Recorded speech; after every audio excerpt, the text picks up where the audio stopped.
E buon pomeriggio da parte di Franco Segreto, siamo arrivati a lunedì 28 di ottobre 2019 da Teleuropa Replay. Buon pomeriggio Stella Battaglia, la nostra collaboratrice. Coordinatore della trasmissione, buon pomeriggio e ben ritrovati a tutti voi. E allora parleremo subito nella prima e nella seconda parte di quello che è successo in Serie B, del pareggio interno del Cosenza contro il Chievo Verona per 1-1 e della vittoria in rimonta del Crotone contro davvero un bel Venezia che avevamo ammirato anche qualche settimana prima a Cosenza.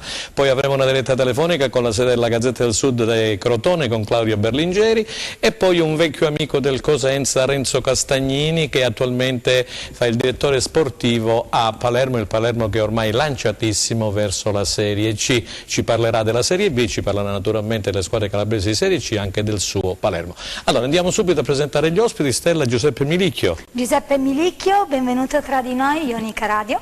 E poi abbiamo Massimo Mitidieri, Giornale di Sicilia, benvenuto. E manca un altro ospite. Sì, lo stiamo aspettando un calciatore del Cosenza, esattamente Salvatore Monaco, che dovrebbe essere qui a momenti. E allora io direi andare a vedere, cara Stella, subito quelli che sono stati i risultati. A proposito, ci sono tanti amici che dovremmo salutare, da Stefano del Paradiso, poi abbiamo il dottor Renato Coscarella, Francesco Misasi, i nostri aficionados. E allora io direi andare a vedere subito con Enzo Leonetti, che ringraziamo in regia, così come ringraziamo Massimo Fino alla Camera e Francesco Camposani e Luca Chito alla messa in onda, subito i risultati della Serie B di questa nona giornata con relativa classifica generale. Allora partiamo con i risultati, grazie. Allora abbiamo Ascoli Virtus Entella 2-1, Cosenza Chievo 1-1, Cremonese Frosinone 1-1, Crotone Venezia 3-2, Livorno Pisa 1-0, Pescara Batte Benevento 4-0, Pordenone Cittadella 0-0, Salernitana Perugia 1-1, Spezia Juve Stabia 2-0, Trapani Empoli 2-2. Andiamo a vedere la classifica generale di Serie B? Sì, vai. Ok.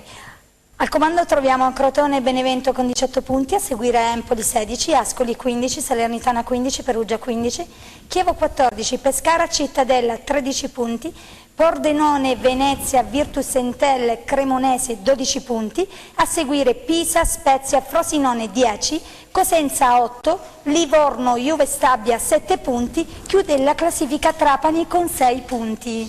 E allora andiamo a fare subito un primo giro con Giuseppe Milicchio, cosa ha detto questa giornata di campionato, in particolar modo alle gare delle calabresi. Il Cosenza che aspettava la prima vittoria interna, così non è stato, contro il Chievo Verona, e poi andremo naturalmente a parlare anche del Crotone, questa bella vittoria in rimonta contro il Venezia. Giuseppe, te la parola. Buon pomeriggio Franco, buon pomeriggio agli amici che ci seguono da casa. Cosa ha detto questa giornata? Beh, questa giornata ci dice che praticamente per quanto riguarda le squadre di coda siamo tutti lì, siamo praticamente tutti fermi, non ci sono stati scossoni di grande interesse e che il Cosenza gioca meglio quando è in trasferta, perché ha fatto più risultati in trasferta che in casa.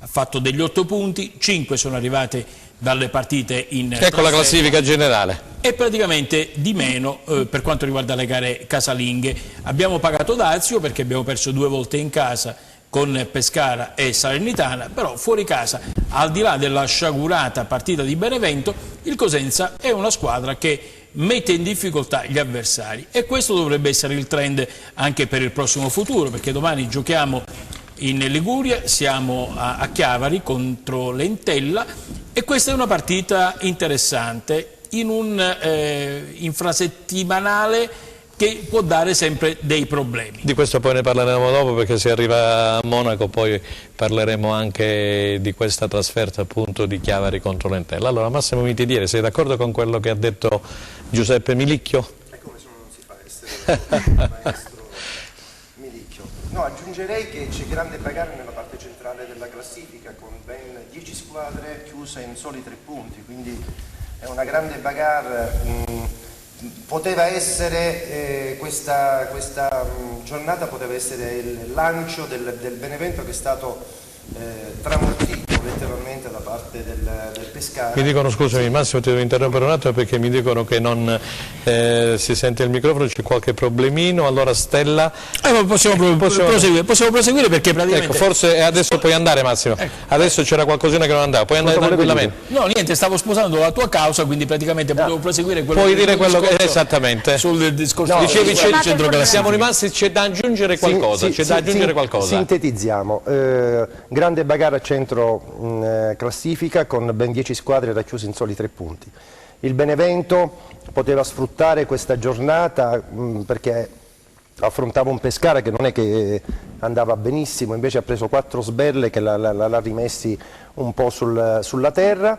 E anche dietro c'è bagarre, ma anche dietro ci si muove, quindi anche un punto fa classifica, una situazione decisamente fluida e un mezzo passo falso potrebbe creare seri problemi sia in alto che in basso alla classifica. E allora andiamo subito a vedere gli highlights, caro Enzo Leonetti, di questa partita del San Vito Marulla, questo 1-1 contro il Chievo, una squadra che è formata da tanti nazionali, però onestamente io non ne ho ricavato una grande impressione, l'ho scritto pure sul Corriere dello Sport.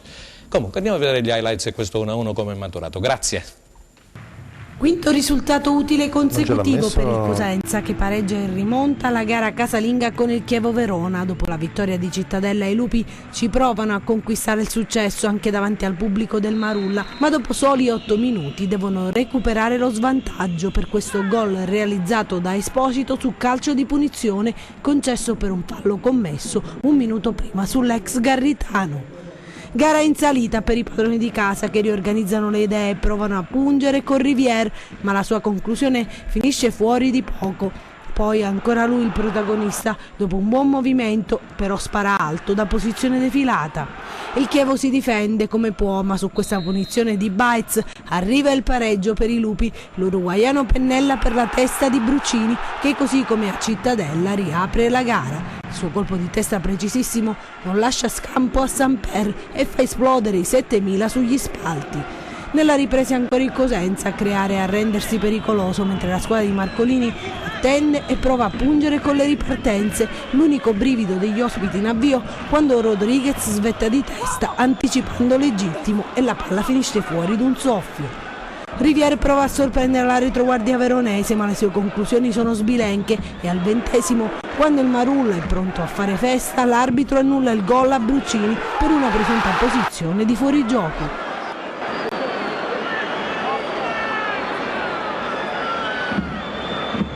Il Cosenza non demorde e ci prova a fare sua la gara. Canutè fa partire un velenoso diagonale che fa la barba al palo e dall'altra parte Obi risponde con un'incornata che lambisce il legno alla sinistra di Perina. Bravo poco dopo in uscita a respingere una palla pericolosa.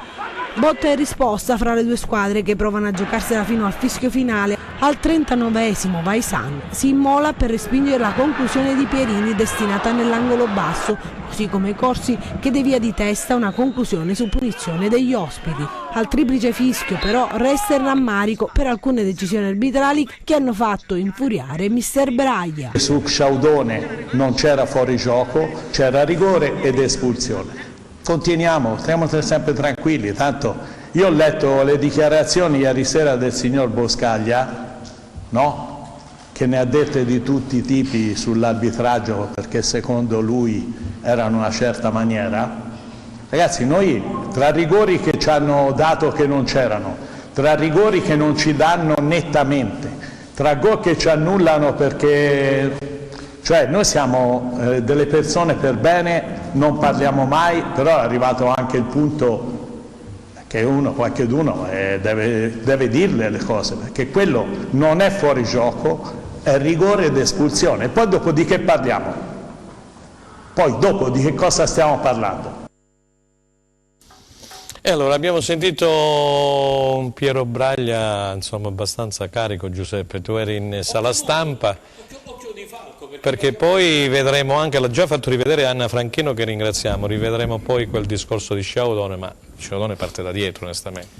Allora, prima cosa di tutto dobbiamo dire che Braglia ha veramente l'occhio sulla partita, perché onestamente a velocità da chi sta in tribuna non avevamo visto proprio sul filo quello che era accaduto, però lui è stato bravissimo a intercettare, per l'esperienza che ha, il movimento della linea difensiva, e il giocatore poi alla fine, con le poche immagini che abbiamo, e qui facciamo un inciso e ci ritorniamo subito dopo, era in posizione regolare. Poi il fallo di Hobby ci può stare, può essere sicuramente opinabile. Però vedi, queste non sono le immagini che partono dalla Lega e dagli highlights che arrivano, e questo è un grosso limite, perché questo è praticamente questo quello è DAZN, che sono le immagini di DAZN col commento del collega di DAZN.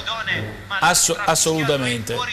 Però al di là di quello che voleva essere una critica al montaggio che fanno poi dalla Lega e che mandano, sono le immagini da DAZN, perché voglio dire, sì, bene, dobbiamo avere l'emittente che manda le immagini, però viva Dio, o diamo la possibilità di allargare un po' il discorso delle immagini anche ad altri e quindi avere diverse angolazioni di quello che succede, oppure attiviamo la VAR, perché la VAR a questo punto è indispensabile in serie B, poi non la fanno nell'Europa League, quindi immaginiamoci se possano farle a queste latitudini. Però è giusto, e ha fatto bene Braglia ad evidenziare questo errore, che è stato praticamente marchiano, come del resto ha fatto Boscaglia per quanto riguarda la partita di Ascoli e quant'altro. Insomma, anche da questo punto di vista bisogna fare un po' di regolamentazione giusta. Va bene, allora sentiamo Massimo Mitidiani. Nel frattempo ringraziamo Salvatore Monaco, difensore del Cosenza, che ci ha raggiunto in questo istante, lo sto microfonando. Allora, puoi andare allora Massimo? Sì, no, Giuseppe, io abbiamo visto anche lì praticamente io sottoscrivo, gli highlights. Sì, ma gli highlights, sai, perdonami se uso un termine forte, ma sembra che a livello di Lega siamo arrivati un po' a livello di regime, cioè sono loro che decidono quali sono le azioni da inserire nelle highlights, loro decidono se un'azione è meritevole o no di attenzione. Non è la prima volta che Braglia esterna giustamente, a suo dire, questo suo malessere del comportamento della terna arbitrale nei confronti del Cosenza. È un messaggio che noi recepiamo, ma che probabilmente come destinatario sicuramente è riferito alla società nella figura del Presidente, che ha deciso di usare una sua linea di condotta, cioè essere assolutamente profilo basso, perbenismo, anche se io per esempio non condivido il fatto che in occasione di quell'azione incriminata comunque neanche i giocatori hanno avuto modo di, voglio dire, creare un po' di pressione nei confronti dell'arbitro, cioè c'è stata questa azione, è stata fischiata, comunque è stata creata una situazione di non belligeranza. Non possiamo che rispettare quello che è il volere da parte della proprietà, che dice che non è il caso assolutamente di inserirsi nel discorso polemiche fra le mura della Lega, e ne prendiamo atto. Sulla VAR io riflettevo proprio sull'utilizzo o meno e di come viene utilizzata questa VAR, perché ieri ho visto uno scempio nella partita Fiorentina-Lazio dove effettivamente c'era un rigore solare nei confronti. Però in Serie B non c'è, il Presidente Guaraccio lo sappiamo, anche noi dal Corriere dello Sport spingiamo tantissimo per avere la VAR praticamente in Serie B, perché poi ne vediamo ogni domenica, ma ogni sabato, ogni settimana in tutti i colori. Intanto volevo fare una segnalazione, scusami Giuseppe, perché ci segnalano che il Cosenza Calcio è intervenuto con Infront proprio per segnalare il fatto che non è stata inserita da parte della Lega, quindi diciamo le cose come stanno, la società del Presidente Guaraccio è intervenuta perché non è stata inserita quell'occasione di Sciaudone, l'abbiamo fatta vedere, adesso la rivedremo, non c'era assolutamente fuori gioco, noi eravamo in tribuna stampa, l'abbiamo vista e quindi anche gli highlights hanno confermato l'errore di un incerto Marini che è stato bocciato da tutti i giornali sportivi nazionali. Se un arbitro va dal 5 al 5,5 significa che non era in giornata. Peraltro l'unico arbitro che ha avuto un'insufficienza nella giornata appena trascorsa. Dicevi Giuseppe? No, giusto, poi facciamo parlare Monaco. Giusto questa precisazione, mi fermo qua, della società, perché voglio dire, chi lavora, chi ha un'esclusiva ha degli onori ma anche degli oneri. Giusto. Cioè praticamente deve fare un resoconto della partita che sia praticamente giusto. Allora, Salvatore Monaco, grazie per aver accettato l'invito, grazie per la disponibilità. Stavamo parlando del Cosenza, abbiamo fatto gli highlights, ti abbiamo visto in tribuna VIP, hai praticamente guardato insieme a noi la partita. Che gara è stata secondo te questo tra Cosenza e Chievo? Sì, ho visto la partita, secondo me è stata una gara dominata, nonostante il Chievo secondo me è costruita per vincere questo campionato. Loro si portano dietro un grande paracadute dalla Serie A di circa 25 milioni, quindi diciamo che hanno fatto una rosa abbastanza ampia e forte. Come avete detto voi, secondo me siamo stati penalizzati da alcuni episodi, come sempre diciamo, nelle ultime partite la cosa mezza e mezza ci viene sempre data contro e speriamo che da domani sera possa cambiare questa cosa. Ok, allora grazie. C'è Stella una domanda per Salvatore Monaco che aveva preparato la nostra Stella Battaglia, proprio diciamo subito ai nostri telespettatori che Salvatore Monaco è qui perché non è partito per la trasferta di Chiavari. Domani, come aveva anticipato Giuseppe, ci sarà l'infrasettimanale, poi vi daremo conto di quelle che saranno, diciamo, quella che sarà la 10ª giornata di campionato. Il Cosenza giocherà contro la Virtus Entella con inizio alle ore 21, così come alle 21 giocherà anche il Crotone in trasferta a Verona contro il Chievo. Vai Stella. Allora Monaco, appena arrivato già ti tartassiamo di domande. Allora, i tempi di recupero dopo lo scontro di gioco sul campo con Canutè? Riesci a dirmi più o meno quando ritornerà in campo? Ma speriamo presto, c'è stata una botta forte, quindi... Certo. Canutè alla testatura, no? Vista. Canutè alla testatura, che l'ho visto che si è alzato. Sì, è stata una bella botta, dai, mi sono portato L'abbiamo dietro, vista e rivista i filmati. circa quasi 20 punti, quindi spero di rientrare il più presto possibile e dare una mano alla squadra. Benissimo. Ok, Grazie. allora, Braglio lo abbiamo sentito, Giuseppe vogliamo aggiungere qualcos'altro sul Cosenza, che poi introdurremo poi dopo la prima pausa pubblicitaria anche il Crotone, parleremo di questa vittoria in rimonta del Crotone contro il Venezia. Allora, da quel che mi risulta Monaco qui non è partito, Schiavi non partirà, non lo so se poi aspettiamo nel tardo pomeriggio la lista dei convocati, ma presumo che non dovrebbero essere molte variazioni sul tema rispetto alla squadra che praticamente ha impattato 1-1 contro il Chievo. Come vedi tu un'eventuale formazione, turnover, non turnover, considerato un minimo di turnover? In 7 giorni si giocherà 3 volte. Sì, un minimo di turnover è indotto, no? Perché praticamente non puoi andare a incidere più di tanto sui giocatori della tua rosa, ma il turnover ci sta un po' per tutti, ci sta per noi, ci sarà anche per quanto riguarda l'Entella, però l'importante è che noi abbiamo un modus operandi per quanto riguarda il nostro schema di gioco, segnatamente per quanto riguarda le partite in trasferta.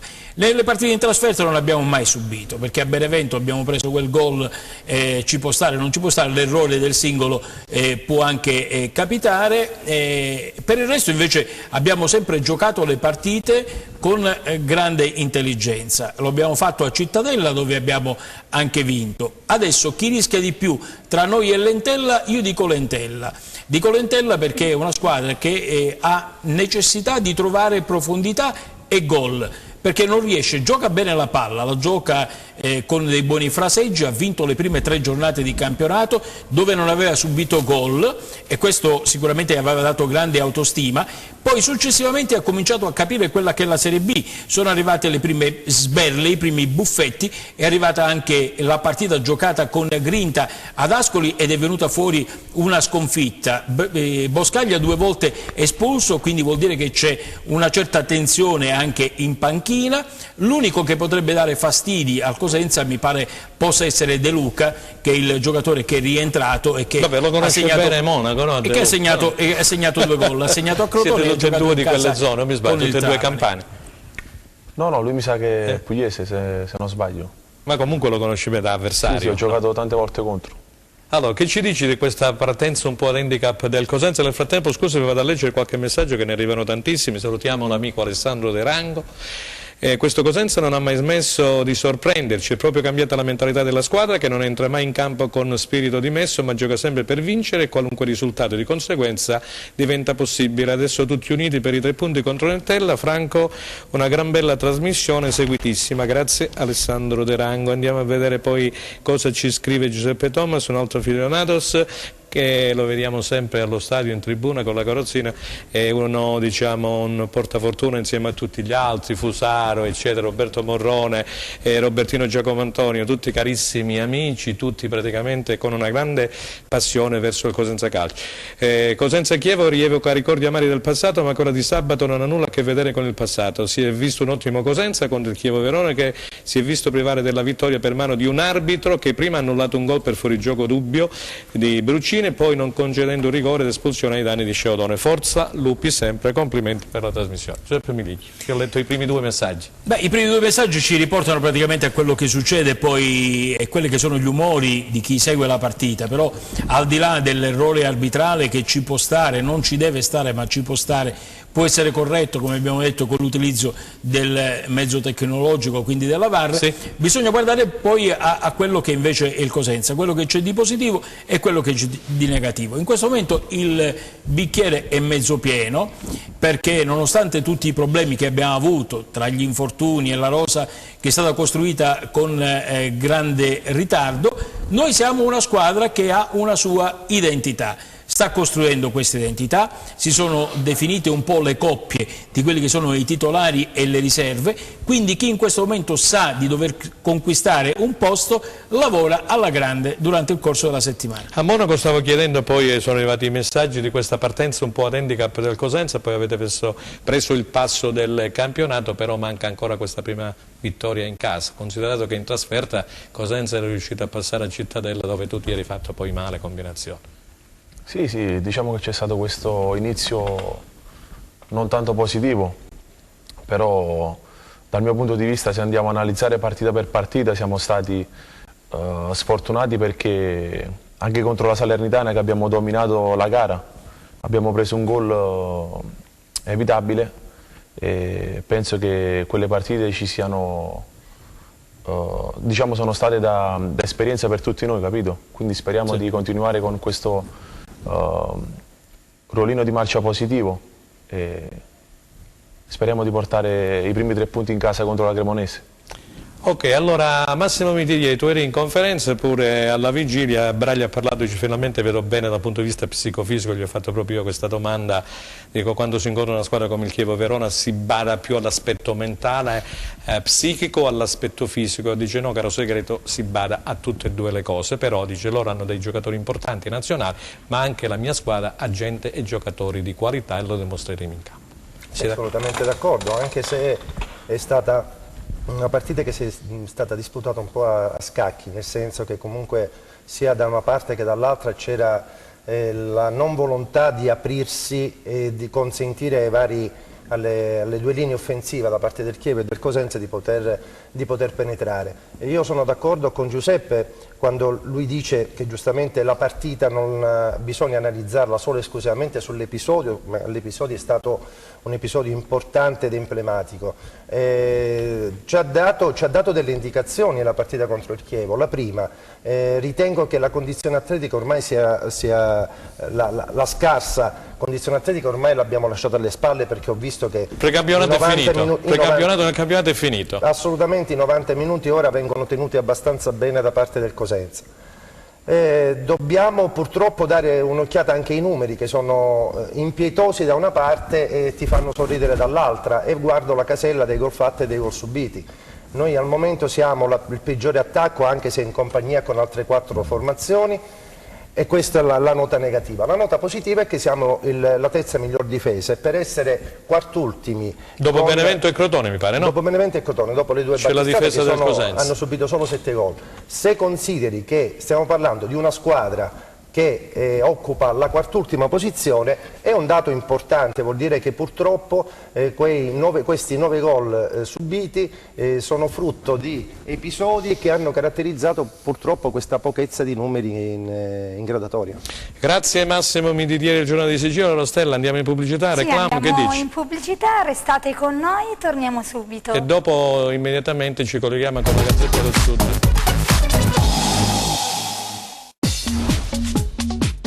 Cerca Teleeuropa sul tuo Play Store o Apple Store e scarica la nostra app.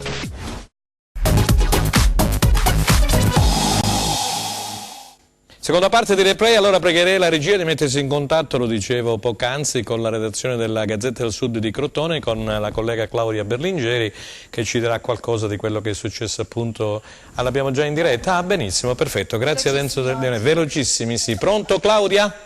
Buonasera Franco, buonasera a tutti. Ciao, buonasera Claudia. Allora dicevamo di questo Crotone, primo in classifica, 18 punti, vittoria in rimonta contro il Venezia. Che partita è stata? Che partita hai visto? Sì, è stata una grande vittoria in rimonta, il Crotone ha dimostrato in questa direzione tutta la sua forza, perché riesce a fare una gara con una doppietta di Simi, che è la terza doppietta che segna in queste 9 giornate, sì. Gol di Golemic splendido nel finale. Non è la prima volta di Golemic, Non è la prima volta di Golemic. La seconda rete dopo quel pareggio a Pisa. È vero.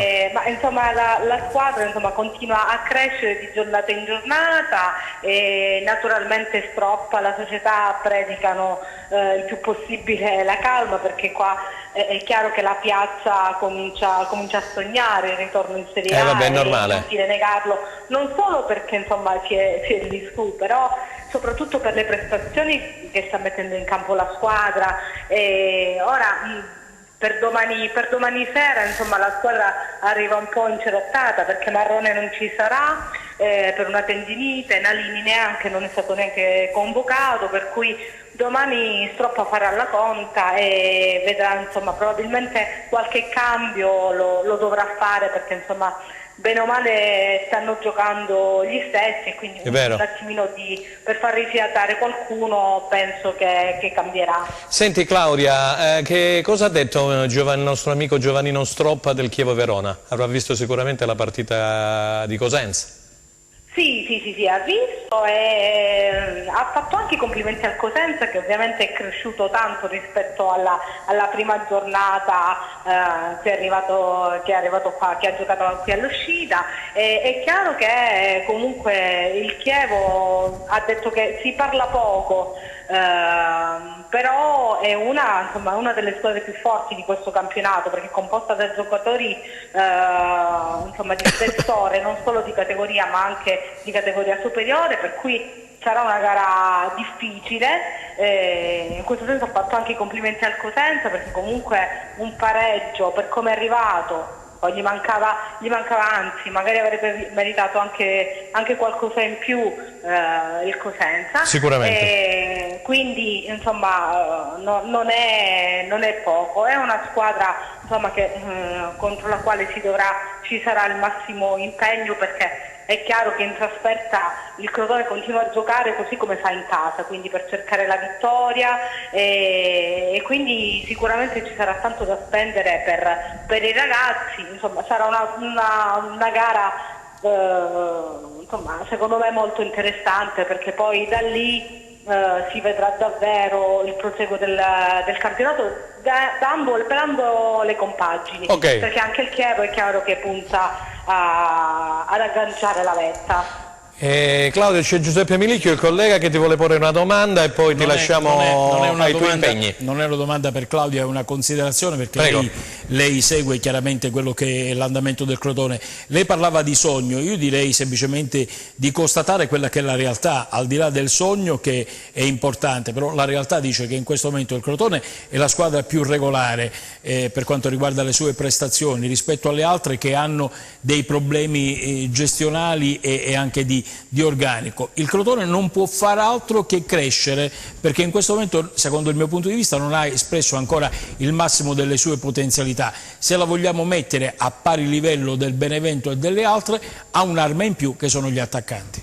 Ok, Claudia, allora... Sì, tra l'altro aggiungo una cosa, ancora mancano all'appello Maxi Lopez, manca Nalini, Vito ancora si è visto poco, per cui sì, concordo pienamente con la sua considerazione. Ok, grazie Claudia, grazie, in bocca al lupo per la partita di domani sera, salutaci gli amici di Crotone, il presidente e tutto lo staff. Domani sera lo ricordiamo con inizio alle ore 21, Chievo Verona Crotone. C'è una domanda, mi pare, Stella Battaglia, per chi? Per Milicchio? Vai. Ok. Giuseppe, tu sei da sempre amico della radio. In Serie C, Eleven Sport, in Serie B, DAZN. Il ruolo della radiocronaca è cambiato o è rimasto sempre lo stesso? Ah, che bella domanda, Giuseppe. Beh, è impegnativo. Ci ho studiato 2 giorni, Prima Eleven Sport giustamente ci faceva concorrenza. Io dico sempre a chi mi segue ormai da molti anni, c'è uno slogan: la partita guardala alla radio, perché c'è molta gente che proprio riesce a seguire e a capire quello che succede dal cambiamento di voce, dall'atteggiamento.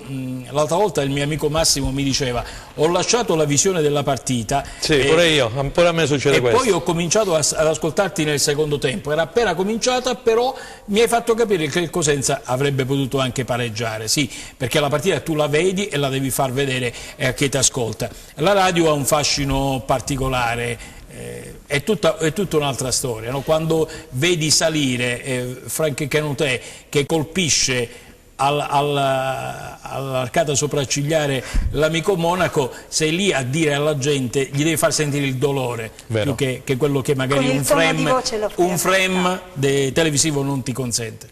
Allora, Monaco, parliamo di questo Cosenza. Dicevamo la prima vittoria in trasferta a Cittadella c'è stata. Cosa ha detto Braglia per quanto riguarda, c'è stato poco tempo, e come ha preparato questa partita contro la Virtus Entella di domani sera?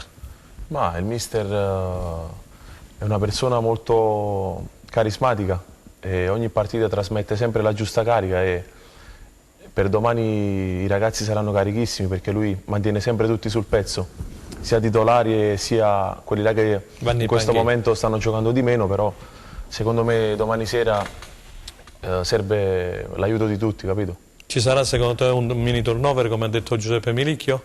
Ma non lo so, perché il mister è imprevedibile, rischia sempre le carte, capito? E quindi è imprevedibile. Massimo Mitidieri, allora, secondo te domani sera ci sarà un mini turnover o no? O giocherà la stessa squadra almeno inizialmente che si è vista col 4-3-3 contro il Chievo Verona? Penso che la struttura tattica rimarrà la stessa, anche perché l'Entella gioca con il 4-3-1-2 mi sembra, sì.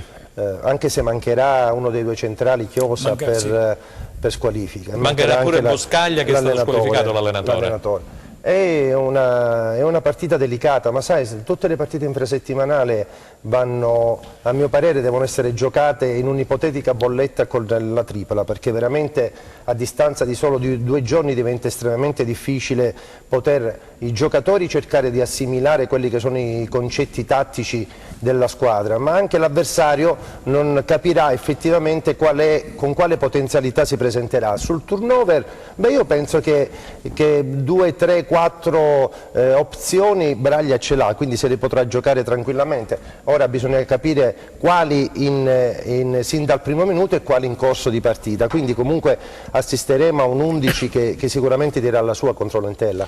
Vediamo se Enzo Leonetti dalla regia ci chiama Renzo Castagnini, il nostro amico, un mito dicevano ai tempi dei Giorni di Marzio, no? Capitano Giuseppe di 1000 battaglie, di quella formazione dell'87-88 che andò in Serie B. Ma al di là di questo ha sposato una causa, poi magari ne parlo direttamente con lui. Vediamo se ce lo chiama Renzo Castagnini, che attualmente, lo dico a beneficio di chi ci ascolta e ci guarda, è direttore sportivo del Palermo. Io posso ritornare un attimo sulla condizione del Cosenza? Ci mancherebbe altro. Io praticamente reputo che in questo momento, con i nostri punti che abbiamo in classifica, siamo a metà strada tra una squadra che non è riuscita a capire quanta rabbia deve mettere dentro e quanta tranquillità deve gestire. Sono 2 argomenti semplici, poi magari ne parliamo con Monaco. Benissimo. E allora, benvenuto a Renzo Castagnini, grazie Renzo per aver accettato l'invito da Palermo, grazie.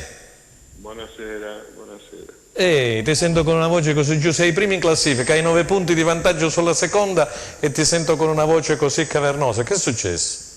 No, non è che c'è... Siamo contenti, però c'è sempre da lavorare, c'è sempre da pedalare, ecco, non bisogna mai... È vero. Palermo ci impone di vincere. Non è che, Palermo sì, quindi, gran bella piazza. Quindi non è che noi non possiamo partecipare a questo campionato. Vabbè. Nemmeno il Cosenza poteva partecipare nel 2003, purtroppo ci ha dovuto partecipare, per qualche anno, sì, mica per un solo anno. Esatto, però sai, non è facile perché tu lo sai, quindi... Come no? vincere non è facile, però per adesso le cose stanno andando benissimo. Renzo, che ci dici di questo Cosenza visto dalla tua Sicilia? Ma del Cosenza posso dire che l'anno scorso ha fatto un miracolo, e devo fare i complimenti alla società, all'allenatore, a tutti quanti, perché hanno fatto una cosa straordinaria. Quest'anno sta facendo, credo, il suo campionato, cioè, ci sono tante squadre forti, però sta facendo il suo campionato, non è in una situazione, direi, drammatica, è in una situazione dove avendo fiducia, ha fatto, credo, gli ultimi 5 partite, sì. Ha fatto 4 pareggi e una vittoria, e quindi credo che sia anche in salute, perché è una squadra che non perde, è una squadra in salute, non subisce tanti gol, perché sono attento, una difesa che non subisce, credo che abbia preso 9 gol, credo. E, insomma, credo che abbia le basi per poter far bene, e certo si vuole sempre tanto, si vuole sempre di più, però... vabbè, tu conosci bene del resto l'ambiente di Cosenza, Renzo, quindi sì, voglio dire, però hai vinto un grande campionato. Vedo una squadra, Franco, vedo una squadra solida che secondo me può fare il suo bel campionato, può recuperare qualche punto, perché poi insomma a 3-4 punti sì. C'è il 9° posto, quindi voglio dire, è vero. Il campionato in B è un campionato difficile, vinci 2 partite, sei già fuori da tutte le situazioni. Sentiamo Giuseppe Milicchio, che è ospite con noi insieme al Salvatore Monaco, difensore Cosenza Calcio, che non è partito per quella botta che ha preso in testa con Canotea Cittadella e quindi è rimasto a casa, e c'è pure Massimo Mitidieri, che è il corrispondente del Giornale di Sicilia. Giuseppe. Ciao Renzo. Ciao, buonasera a tutti. Allora, praticamente penso che sia stata una scelta di vita, perché la tua collocazione era il Brescia in Serie A, scelta di vita, ricominciare dalla Serie D a Palermo, insomma, è dura. Franco, è dura, ma Palermo è la 5ª città d'Italia e quindi c'è un grande progetto tecnico, un progetto lungo. È chiaro che bisogna fare risultati, non è facile, l'ho detto prima, però c'è un bel progetto, una città meravigliosa dove si può fare cose importanti e rimanere anche noi, fra virgolette, nella storia, no, di questa società. Quindi siamo ripartiti da zero, abbiamo cominciato il 5 di agosto, tutto difficile, tutto complicato, notte insonne, però per adesso le cose stanno funzionando, dai.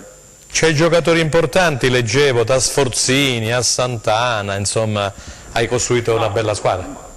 Martinelli, Lancini. Infatti, Lancini che ieri ha fatto gol a Nola. Sì, ci sono 5-6 giocatori importanti che potrebbero fare anche la B, e quindi su questi 7, 8, 9, 10 costruiremo la squadra che per il prossimo anno, se riusciamo ad andare su. Massimo Mitidieri per Renzo Castagnini. Direttore, buongiorno. Mi hai anticipato un po' nella domanda che volevo fare. Sai, per un direttore c'è sempre il bivio secondo cui si deve pensare, anche se si parte con un progetto, comunque pensiamo a vincere il campionato, poi vediamo, o già sono tracciate le basi per vincere il campionato e dare continuità a quello che quest'anno si è fatto, si farà? Dobbiamo per forza pensare già all'anno prossimo, perché se non vinciamo quest'anno abbiamo fallito, quindi dobbiamo per forza pensare. Insomma, io dico che il campionato l'avete già vinto, 9 punti di vantaggio. No, che abbiamo vinto. L'Avellino dolce. E chi ti può dare fastidio? La Cireale, il Nola, dimmi tu, che? Biancavilla? Il Savoia è una buona squadra, il Biancavilla gioca bene, la Cireale gioca bene, quindi sai, perché sembra tutto facile. No, assolutamente. E noi ci siamo capitati qui a Cosenza, tutto facile no, però i presupposti diciamo che sono completamente diversi. I presupposti ci sono, come no. Renzo, domani Virtus Entella Cosenza e Chievo Verona Crotone, a volo, 2 battute. Ma Chievo Verona fino adesso non ha fatto quello che doveva fare per la rosa che ha. Sì. E penso che sia una partita difficile per il Crotone, perché secondo me il Chievo è una squadra che risalirà presto la classifica. L'Entella è una squadra allenata da un allenatore che io conosco bene, Poscaglia, che è bravo. In questo momento sono un po' in difficoltà Però io penso che Cosenza possa fare, non toccatevi per favore perché lo dico con il cuore, che il Cosenza possa anche andare a fare il colpaccio. Lo auguro perché dopo che ho lavorato 6 anni lì fra giocatore e direttore sportivo, Cosenza ce l'ho dentro ancora, perché è una parte della mia vita importante dove ho amici e dove c'è una tifoseria qualche volta un po' brontolona, però una tifoseria importante, una città importante, quindi speriamo bene. Io faccio sempre il tifo per il Cosenza. Grazie Renzo, noi faremo il tifo per il Palermo. Grazie per essere intervenuto con noi, grazie alla disponibilità, in bocca al lupo. Grazie a voi. Ciao, grazie. Giuseppe, allora insomma all'ultimo c'è stato questo, ha toccato le corde questa chiosa finale, che ha fatto Renzo e l'ha perfettamente ragione. Lo dico con il cuore, Ma ci mancherebbe altro. Ritorniamo invece a quel discorso che facevo prima, se mi permetti Franco, vado con Monaco, se gli posso girare un po' quella che è la mia sensazione.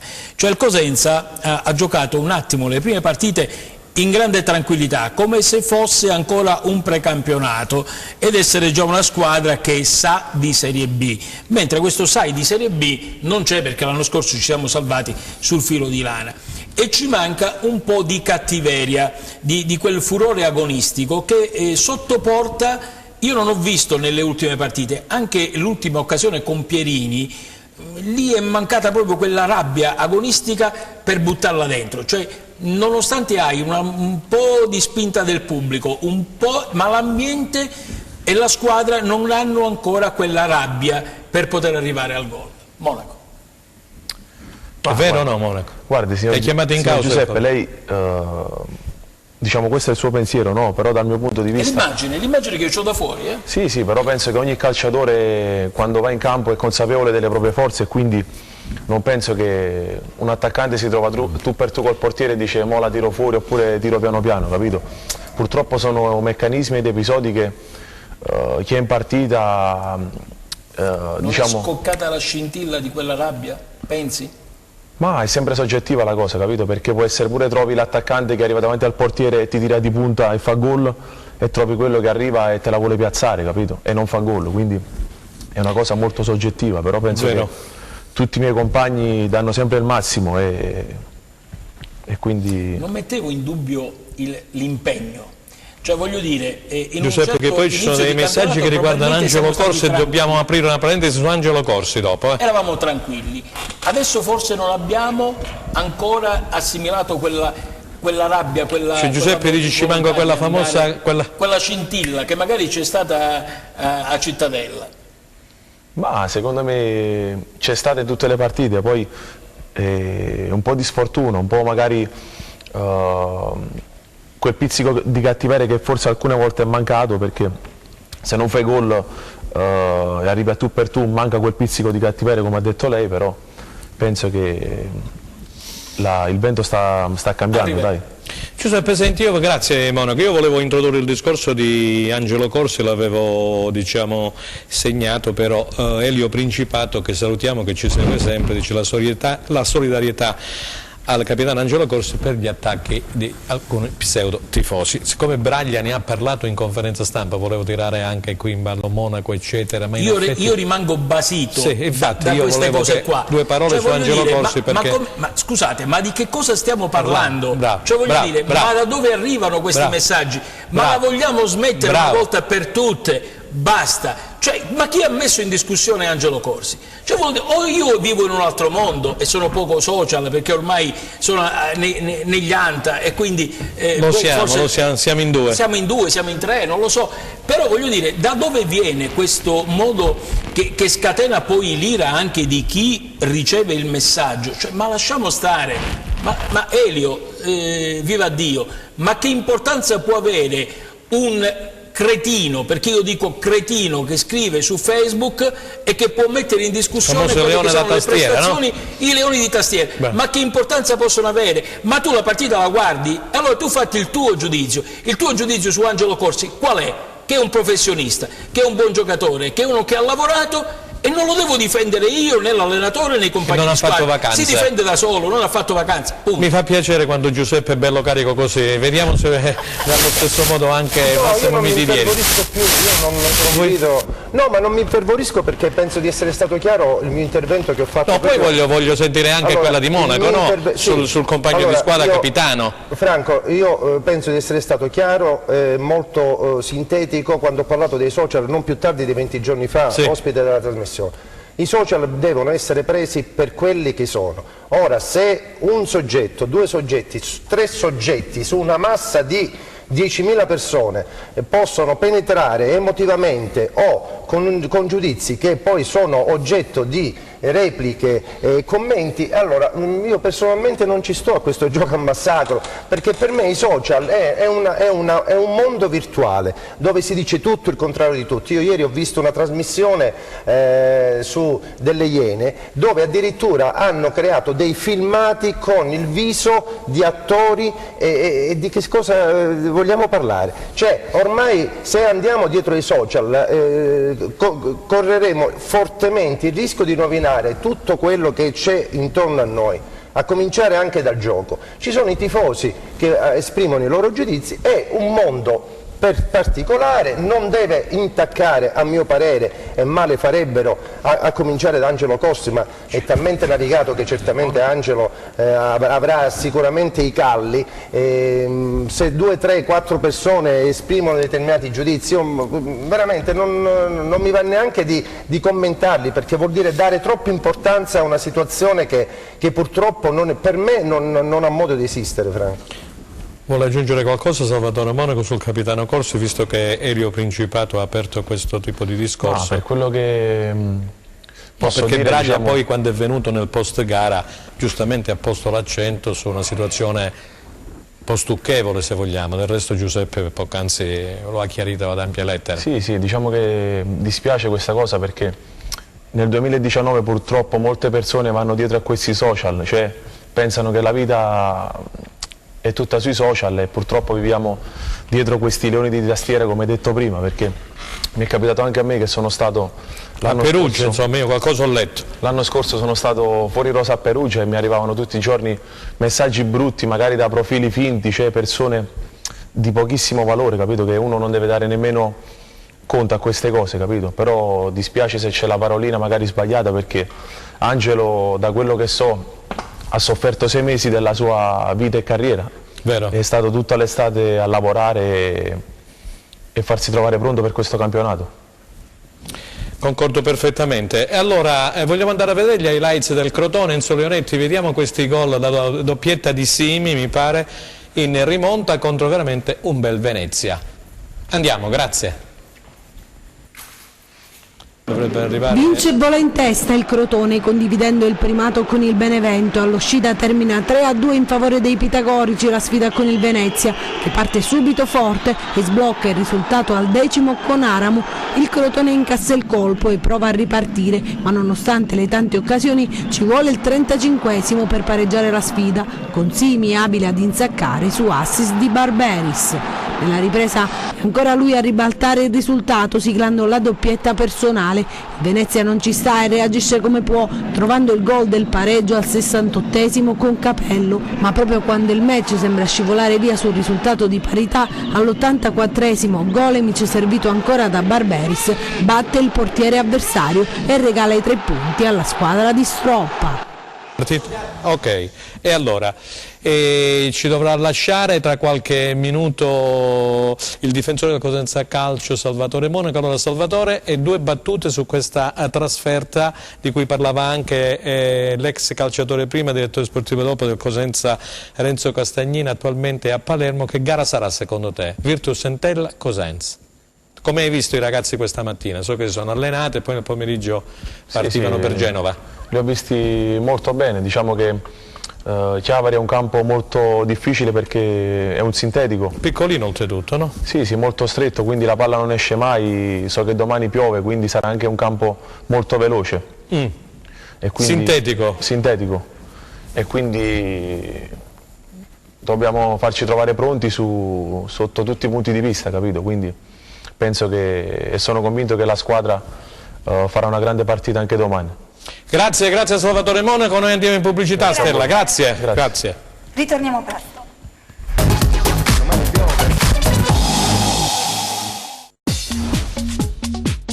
Cerca Teleeuropa sul tuo Play Store o Apple Store e scarica la nostra app.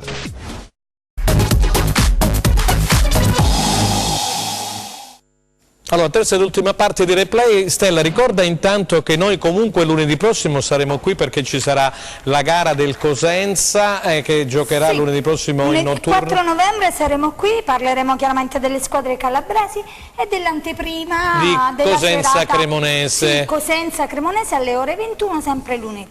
Quindi sentiremo un po' gli amici, i pronostici vari eccetera, mentre parleremo del Crotone e delle altre squadre di Serie C. Saremo praticamente a fare la presentazione di Cosenza Cremonese. Allora, Aldo Cennomo, il nostro compagno di viaggio e d'avventura, grazie. Buon pomeriggio a voi, grazie a voi. Hai sentito, eri da quella parte, hai sentito Salvatore Monaco, un ragazzo eccezionale, difensore, un Marcantonio, l'ho visto da vicino, insomma, ecco perché poi con la testa giustamente o ingiustamente Canutè è forse più alto di lui. Quella botta di Cittadella, comunque l'ho visto tutto sommato che insomma, con la Cremonese dovrebbe essere tra i disponibili, ce lo auguriamo tutti.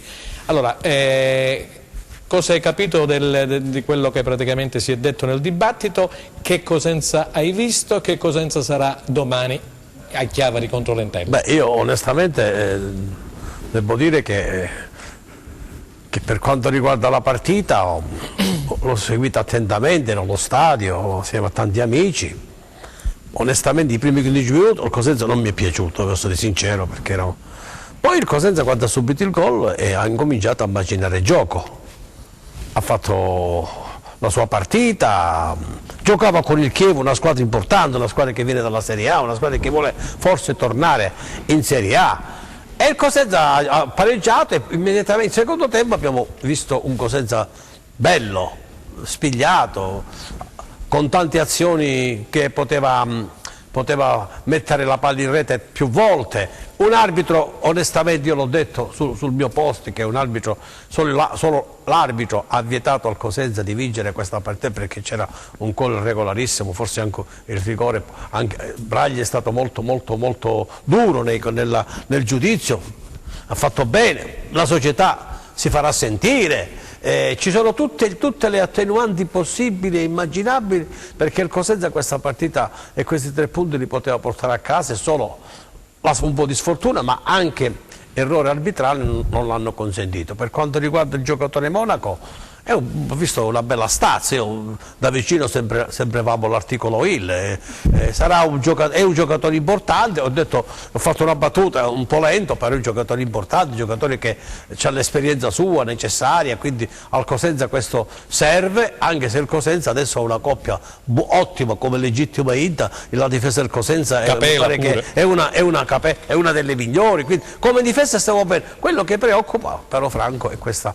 astinenza in attacco. Mi pare il peggior attacco, non so, lo diceva Massimo e via dicendo. Questa è una cosa che Braglia deve assolutamente cercare di rimediare. Speriamo che l'entrata di Litteri, mi pare che Litteri domani potrebbe partire già da titolare, questo sì, ho letto tra le righe di alcuni giornali, e quindi speriamo che Litteri si sblocchi, perché io penso che Litteri sia un giocatore in attacco importante e possa fare nel Cosenza un po' di gol per metterci in una classifica migliore. La classifica non è una classifica buona, caro Franco, perché purtroppo anche quelli di sotto stanno vincendo. Noi siamo quartultimi, abbiamo una media inglese ottima, perché vinciamo fuori casa e pareggiamo, e abbiamo pareggiato 3 partite in casa. Ma guarda, io ti devo dire una cosa, ieri sera Aldo ho visto anche Cremonese Frosinone, il Frosinone lo conoscevamo già, però la Cremonese non è che mi abbia, con quei nomi di giocatori che c'ha, da Soddi, Ceravolo che è uscito tra i fischi, caro Giuseppe, per far entrare poi Ciofani, Valzania dell'Atalanta. Allora, quando costruisce scusa, un altro 30 secondi, un'altra cosa, ma ieri abbiamo visto anche perdere il Benevento 4-0. Sì, a quindi queste squadre che deve vincere il campionato. E ha segnato Maniero. Insomma, la Cremonese a Cosenza la Cremonese quando verrà lunedì deve andarsene con una sconfitta. Sì, perché per la legge dei grandi numeri in casa prima o dopo devi vincere. Ormai in casa bisogna vincere, bisogna rompere il ghiaccio in casa. Benissimo. Perché secondo me il Cosenza è molto più forte fuori casa, però in casa deve vincere finalmente una partita e poi si sblocca. I giovanili del Cosenza, Stella, vai subito, così gli amici da casa ci chiedono delle giovanili, vai. Certo, doppia sconfitta interna per Under 15 e Under 16, un punto conquistato dall'Under 17. Che si sarebbe rivelato un turno particolarmente impegnativo per le under rossoblu lo si sapeva dalla vigilia, eppure, come nel caso dell'under 15, la differenza di blasone e di caratura tecnica con il Napoli non si è palesata. I lupacchiotti di mister Tortelli infatti hanno tenuto testa ai partenopei per buona parte dell'incontro. Peccato per il gol subito ad inizio match, che poi si è rivelato decisivo ai fini del risultato finale. Più pesante la sconfitta per l'Under 16 in una gara già decisa nei primi 40 minuti di gioco, che hanno visto i campani andare a segno per ben 4 volte. Nel pomeriggio di domenica arriva l'unico risultato positivo di giornata, l'Under 17, al termine di una partita molto maschia in cui a farla da padrona è stato l'agonismo. Impattano per 2-2 con il Frosinone. Quindi vediamo il Cosenza Primavera vince anche a Frosinone, è il terzo successo di fila. Non si arresta la marcia del Cosenza Primavera, giunto alla terza vittoria consecutiva. Dopo un avvio di stagione difficoltoso, i lupacchiotti di mister Ferraro hanno decisamente cambiato marcia. Grazie Stella. Allora andiamo a introdurre subito la Serie C, poi andremo a vedere il prossimo turno della B, perché il Catanzaro pareggia 1-1 in casa contro veramente un buon Rende, che sta piano piano risalendo in classifica. Vince la Regina in trasferta per 2-1 a Avellino. Ci sono state un po' di polemiche poi nel post partita tra l'allenatore Irpino e Ziolino Capuano, poi insomma ne parleremo con Giuseppe e con Massimo Mitidieri, dice che non era d'accordo sulle dichiarazioni di Toscano eccetera eccetera, e poi vedremo anche il pareggio tra la Vibonese e la Ternana per 1-1. Allora andiamo a vedere la Serie C che ci ha confezionato, ecco qua i risultati, e poi vedremo gli highlights. Vai Stella.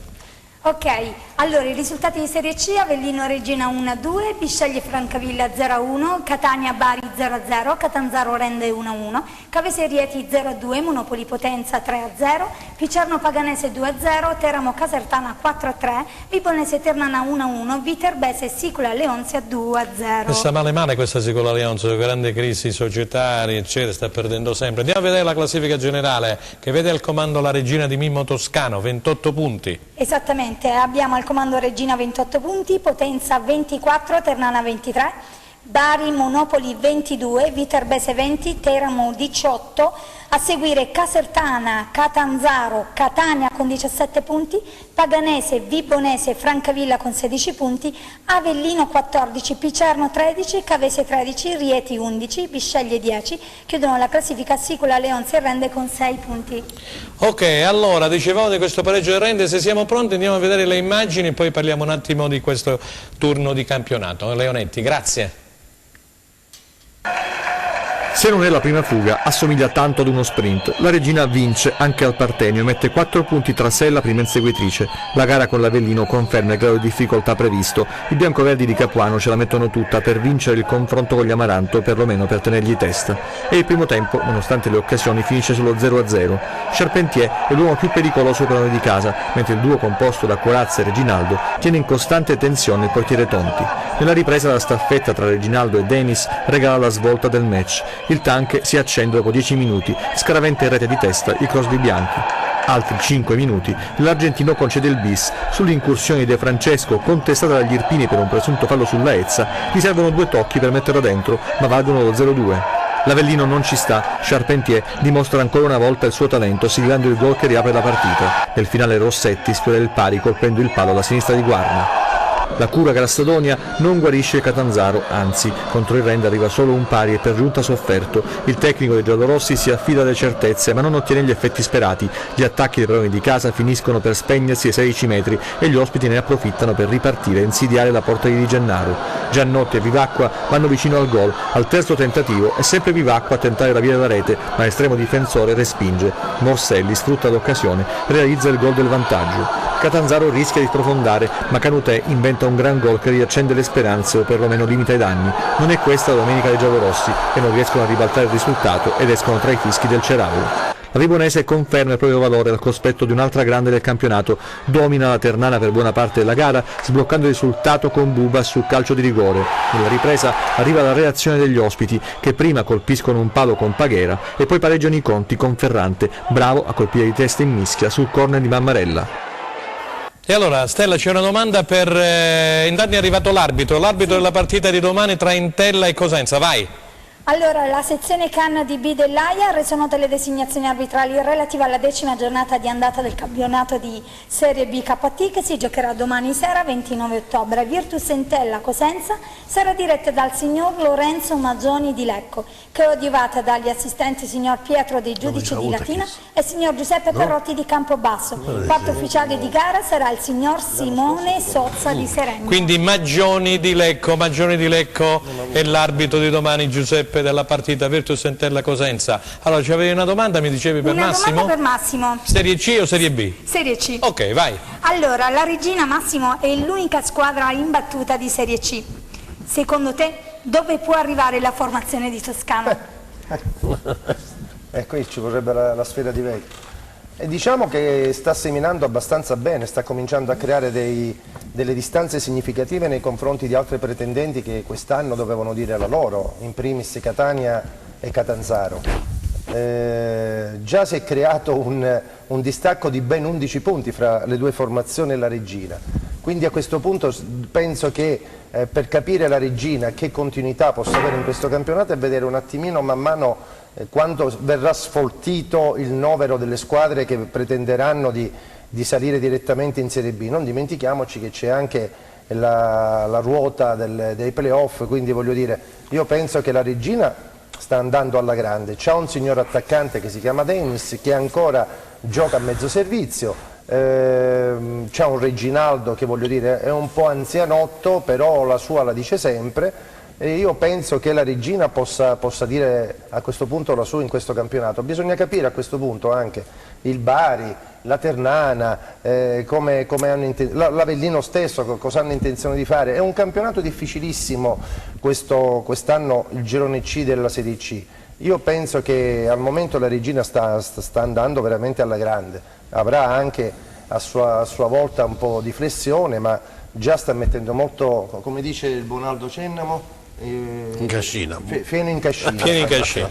Allora, a proposito dell'arbitro di cui parlava prima Stella, battaglia Maggioni di Lecco, 2 soli Giuseppi precedenti con il Cosenza nel Serie C 2017-2018, Cosenza Monopoli 2-0 con gol di Tutini e di Bruccini, e poi lo scorso anno la 27ª giornata Foggia Cosenza 1-0 per quella maledetta autorete di Dermaco. Te la ricordi? Sì, quell'autorete? Assolutamente sì. Vabbè, però voglio dire poco. Dermaco l'ho visto alla grande contro l'Inter. Dermaco l'abbiamo visto alla grande. Sperato il gol, Maggioni praticamente influirà poco per quanto riguarda la partita di domani. Però se Renzo Castagni qualcosina ce l'ha fatta capire, insomma, che ha visto il Cosenza una squadra solida, eccetera, all'Entella c'è qualche problemuccio, dice potrebbe approfittarne. Se i giornali nazionali questa mattina buttano la pietra e non tirano la mano, perché parlano di Zeman che punta 2 panchine, no? Entella e Pisa, vuol dire che probabilmente per Boscaglia qualche problema indubbiamente c'è.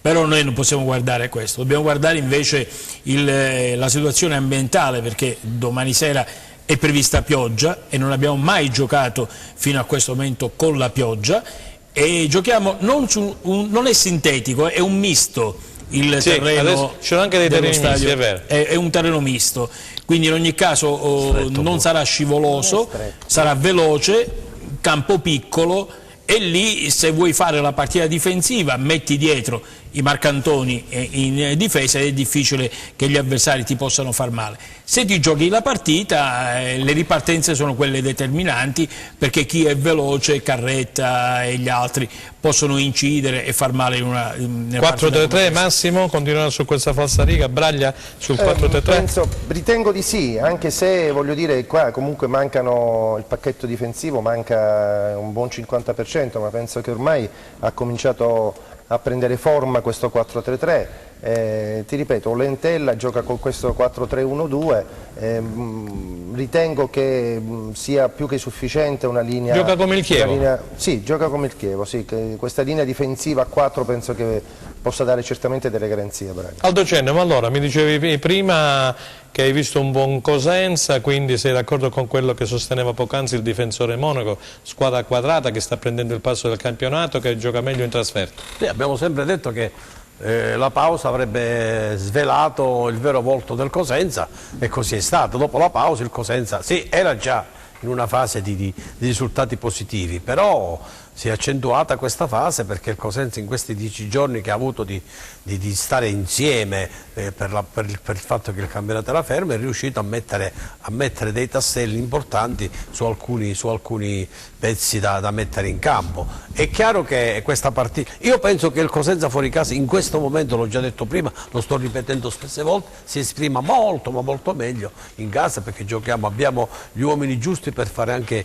un ottimo contropiede, aspettare l'avversario, studiarlo e poi colpirlo, come abbiamo fatto per esempio a Cittadella, abbiamo vinto così la partita. È chiaro che tutto questo qua però non serve, sulla carta è tutto facile, però abbiamo una squadra da fronte che ha fatto 3 risultati utili consecutivi nelle prime Braglia partite. Giuseppe diceva che poi caro Franco, il Lentella è in una fase diciamo di precrisi, perché se dovesse perdere come il Cosenza, io spero che il Cosenza porta a casa un risultato pieno, secondo me salterà la panchina e non sappiamo chi. Comunque il Cosenza da Entella non può uscire che un risultato importante. Diceva Braglia poi quando quella battuta finale sull'Entella nel post gara contro il Chievo, non meritava assolutamente di perdere ad Ascoli, tant'è che ha battuto i pugni sul tavolo Boscaglia, che ne ha fatto le spese, l'allenatore è stato poi squalificato per un turno dal giudice sportivo, se l'è presa con l'arbitro, dice ci hanno massacrato eccetera eccetera, quindi questo potrà influire fino a quando? Queste diciamo recriminazioni finali, magari con l'adrenalina a 1000 degli allenatori, quando poi si scaricano le colpe sugli arbitri. Guarda, sta diventando una sorta di moda ormai puntare l'indice sempre verso la terna arbitrale, verso l'arbitro, verso l'assistente che, voglio dire, io continuo a dire che il livello ultimamente della classe arbitrale non è elevata per carità di Dio. In Italia, ma proprio parlo in Italia. Sono d'accordo con te. Dico anche in B non ne parliamo. In B non ne parliamo, in A c'è l'arbitro in questo momento ha come antagonista uno strumento e questa VAR non è vista di buon grado. Lo sappiamo tutti, è stata osteggiata. Vogliono sentirsi, e lo sono sempre stati, protagonisti che lo dicano, e man mano che scendi il livello è ancora più basso. Purtroppo stiamo attraversando, ti ripeto, tecnicamente, perché noi usciamo da una scuola arbitrale di altissimo spessore, però l'effetto collina diciamo penso che ormai sia terminato, non vedo onestamente grandi livelli, anche se voglio dire dopo quello che è successo nel corso della settimana a Roma è emblematico, dove quell'arbitro scozzese ha chiesto scusa, poi ha risultato acquisito. Ha risultato acquisito, ha chiesto poteva dire ho fatto un errore tecnico. Ci può stare, Franco, ci può stare. Allora, se partiamo tutti con le stesse regole. Ho finito io non ma ho tu non devi finire, tu devi rispettare. Fallo finire Giuseppe, che siamo nei minuti finali. Comunque mancano 10 minuti. Se ci fosse stato il VAR avremmo avuto qualche punto in più noi, questo diciamolo per sicuramente. Allora Giuseppe dicevi? Ci può stare, però bisogna giocare tutti con le stesse regole. Allora, se giochiamo tutti con le stesse regole, una volta tocca a me. Ma perché, allora, la domanda te la pongo io, no? Con un po' di anni di carriera, diciamo, e con i capelli bianchi come te. Ma perché le interpretazioni sono diverse da arbitro ad arbitro? Perché i regolamenti non sono precisi, perché sul fallo di mani è chiaro che se un gran caos sta succedendo in Italia, non te la puoi prendere col direttore di gara. Se poi il direttore di gara si sente osservato su quello che fa, sembra che vada al giudizio divino, se sbaglia allora che cosa fa? Se chiede l'ausilio del VAR praticamente sbaglia, perché va a dire ho sbagliato e non ho visto. Se non lo fa diventa protagonista e poi le immagini gli danno torto, viene praticamente abiurato per quelle che saranno le prossime partite. Insomma, è una situazione che va gestita. Abbiamo voluto fare la fase di sperimentazione e allora ribadiamo che siamo in una fase di sperimentazione, cioè dove tutti possono sbagliare. Se invece poi noi prendiamo per buono quello che è il giudizio tecnologico e vogliamo dire che l'arbitro ha sbagliato, o se vogliamo ritornare ancora peggio indietro, perché a quel punto andiamo a pensare alla malafede, perché se tu non vai a vedere il VAR a 10 secondi alla fine, come dice Mondella, potresti ammettere o non ammettere l'errore. Quindi voglio dire, ci vogliono le regole, però giochiamo tutti con le stesse regole. Però voglio dire, almeno la Goal Technology potrebbe tranquillamente entrare in campo, perché stiamo parlando di 4 proiezioni che vengono messe sull'asse longitudinale, trasversale, fuori gioco. Torniamo a noi che siamo venuti in finale. Chi vuole iniziare? Litteri potrebbe giocare domani, questi sono i rumors dal primo minuto, e così come potrebbe tornare il capitano Corsi al posto di Bittante, probabilmente non ci sarà Sciaudone, questo anticipo io, potrebbe esserci qualche cambiamento anche in mezzo al campo. Non ci sarà Conè, probabilmente, che ha avuto ieri un problema al ginocchio, si è fermato il ragazzo ex Torino. Le scelte sono di Braglia dovrà scegliere, sa quello che è un po' l'andamento dello spogliatoio e ha visto gli ultimi scampoli di allenamento, quindi a lui la decisione, noi vedremo quello che succederà. Un piccolo particolare per chiudere il mio intervento nella tua trasmissione, Franco. Prego. Allora, parliamo della situazione attuale del campionato di Serie B. Mi pare che ci siano allenatori che abbiano un po' perso il polso della situazione. Allora, diciamo, Inzaghi, Benevento, prendi 4 gol, perché? Perché vuol dire che non hai la squadra che sta con te nonostante i 18 punti. Zauri è costretto a rivedere le sue scelte perché i giocatori vanno in campo lunedì e lo vanno praticamente a richiamare, gli dicono guarda che tu stai sbagliando e la squadra vince. E così su tanti altri campi come Boscaglia e come altri, insomma. Abbiamo detto di tutto e di più questo pomeriggio, ci dicono dalla regia, Carastella, che siamo ai saluti finali, no? Sì, ricordiamo allora che domani ci sarà questa infrasettimanale di Serie B, il Cosenza giocherà a Chiavari contro la Virtus Entella alle ore 21 e il Crotone giocherà sempre alle ore 21 in trasferta a Verona contro il Chievo, entrambe su DAZN. Grazie a Giuseppe Milicchio. Grazie a voi. Grazie al collega Massimo Mitidieri e grazie al nostro Aldo Cenno, il nostro compagno di viaggio d'avventura, che poi lunedì prossimo sarà con noi qui alle 15 dall'inizio. Grazie Stella, grazie Battaglia. Grazie per averci seguito, ci vediamo sempre il lunedì qui in diretta alle ore 15, lunedì 4 novembre. Ciao, grazie. Arrivederci, grazie.